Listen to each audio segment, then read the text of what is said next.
Praise the Lord. ഇന്നത്തെ വചനചിന്ത യോഹന്നാന്റെ സുവിശേഷം 1-ാം അധ്യായം 11-ാം വാക്യം. യേശു കർത്താവിനെ കൈക്കൊണ്ട് ക്രിസ്തുവിൽ വിശ്വസിക്കുന്ന ഏവനെയും ദൈവമക്കളാകുവാൻ യേശു കർത്താവ് അധികാരം കൊടുത്തു. ദൈവമക്കളാകുക ജഡത്തിന്റെ ഇഷ്ടത്താലല്ല, രക്തത്തിൽ നിന്നുമല്ല, കർത്താവായ യേശു ക്രിസ്തുവിന്റെ നാമത്തിൽ മക്കളായിത്തീരുക. അവനിൽ വിശ്വസിച്ചാൽ നാം മക്കളായിത്തീരും. മക്കളാണെങ്കിൽ അവകാശികളായിത്തീരും. എന്തിനൊക്കെ അവകാശികളായും ആകും? ക്രിസ്തുവിനുള്ള സകലത്തിലും നാം അവകാശികളായി മാറും.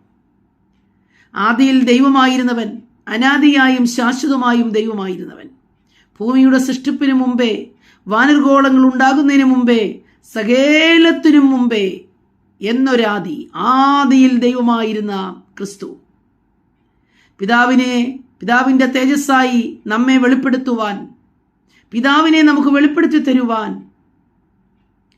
പുത്രനായ ക്രിസ്തു എന്ന രൂപത്തിൽ ദൈവമായിരുന്നവൻ ജഡമായി തീർന്ന് ഈ ഭൂമിയിലേക്ക് വന്നു. ഈ താണലോകത്തിൽ വന്ന് മനുഷ്യനോട് ചേർന്ന് വസിച്ചു. ഒരു മനുഷ്യനെ പോലെ ഭൂമിയിൽ ജീവിച്ചു അല്പകാലം. മാനവജാതിയുടെ രക്ഷയ്ക്കു വേണ്ടി ചെയ്യാവുന്നതിൽ ഏറ്റവും മാക്സിമമായി താൻ ഈ ഭൂമിയിൽ ചെയ്തു. ഏറ്റവും പ്രധാനമായത് കാൽവരി ക്രൂശിൽ 2 കള്ളന്മാരുടെ മധ്യത്തിൽ യേശു കർത്താവ് ക്രൂശിക്കപ്പെടേണ്ടതായിട്ട് വന്നു. മരണം കൈവരിച്ചവനെ പോലെ അല്പസമയം കിടന്നു. പ്രിയപ്പെട്ടവരെ, 3-ാം നാൾ ഉയർത്തെഴുന്നേറ്റ് സ്വർഗത്തിൽ ഇന്ന് നമുക്ക് വേണ്ടി പക്ഷപാതം ചെയ്തുകൊണ്ടിരിക്കുന്നു. ആ കർത്താവ് നമ്മോട് പറയുന്നു, ആ കർത്താവിൽ വിശ്വസിച്ച്, യേശുവിൻ്റെ നാമത്തിൽ വിശ്വസിച്ച് അവൻ്റെ കൽപ്പനകളെ പ്രമാണിക്കുന്നുവെങ്കിൽ നാമും അവൻ്റെ മക്കളായി തീരുവാൻ ഇടയായിത്തീരും.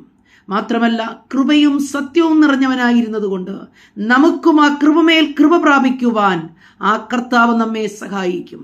കൃപ അർഹിക്കപ്പെടാത്ത ദാനം, അർഹിക്കപ്പെടാത്ത സ്ഥാനത്ത്, അർഹിക്കപ്പെടാത്ത മാനം, അർഹിക്കപ്പെടാത്ത ജീവിതത്തിന്റെ പല മേഖലകളിലും ദൈവീയ സമാധാനവും സ്നേഹവും തന്ന്, അർഹിക്കപ്പെടാത്ത നന്മകളെ നൽകിത്തന്ന്, മാനിച്ച് ആദരിച്ച് ഭൂമിയിലും അതിനുശേഷം കർത്താവിനോട് ചേർത്തും നിർത്തുമാറാക്കുന്നൊരു ദൈവം, ആ കൃപയും സത്യവും നിറഞ്ഞ ദൈവത്തിൽ ആശ്രയിക്കുന്നെങ്കിൽ ഇന്ന് പകൽക്കാലം നിങ്ങൾക്കും ദൈവമക്കളാകാം. ഈ ഒരു അവകാശത്തിലേക്ക് നാം വന്നിട്ടില്ല എങ്കിൽ രാവിലെ സമയം ദൈവം നമ്മോട് സംസാരിക്കുന്നു.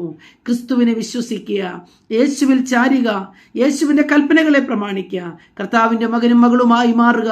നമ്മൾ ദൈവമക്കൾ എന്ന പേരിന് അർഹരായിത്തീരും. ക്രിസ്തുവിനോട് വാഴുവാൻ ഇത് മുഖാന്തരമായി തീരും. ആമേൻ.